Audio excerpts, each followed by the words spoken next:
A última leitura foi rápida, então eu vou fazer já aqui a próxima. E é bonito esse trecho porque ele fala também a respeito do sentimento de insatisfação dos justos, né? Embora a gente não seja tão justo quanto a gente talvez imagine que seja, o sentimento de insatisfação dos justos diante das coisas que estão acontecendo. E lá no livro do profeta Ezequiel, no capítulo 7, é dito que apareceram lá diante do profeta a visão de, parece que 5 ou 6 criaturas, né? Criaturas celestiais, e elas tinham armas de destruição em suas mãos. Vou ler esse texto qualquer dia. E junto com esses seres aparecia também um outro ser que tinha em sua mão um material de escrita. E aí foi dada a ordem àquele ser, né, que tinha o material de escrita, para que ele passasse pelo meio do arraial e marcasse com uma cruz a testa daqueles que gemem e choram por causa das iniquidades do pecado que havia sobre a terra. Então, depois de executar essa tarefa, esse ser se apresenta, né, diante de Deus e daquelas outras criaturas e fala que o trabalho está feito.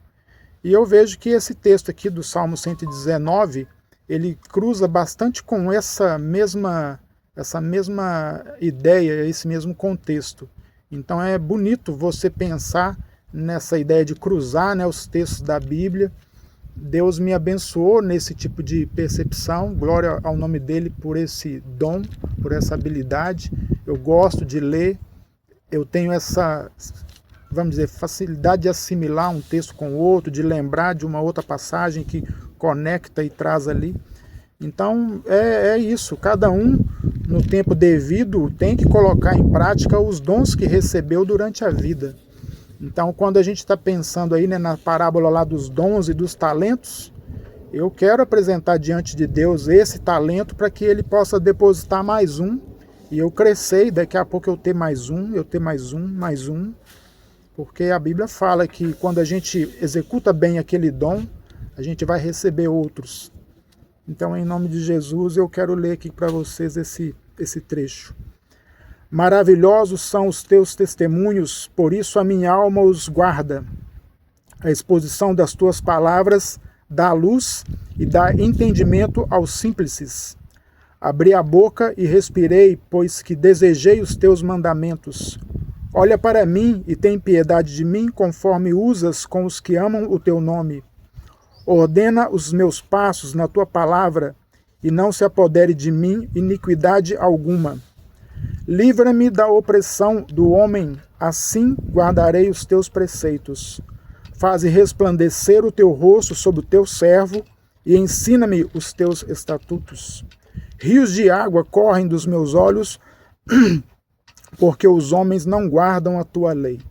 Então esse é um texto brutal. Para mim ele é um texto bruto, porque ele fala das coisas que a gente está vivendo hoje, que a gente está vendo hoje. Acabei de ver ali uma pastora dando um depoimento a respeito de que as pessoas estão indo na igreja, os que deveriam ser os servos do Senhor, aqueles que estão no altar, eles estão colocando as mãos nas pessoas e as pessoas estão saindo com espíritos imundos das próprias igrejas.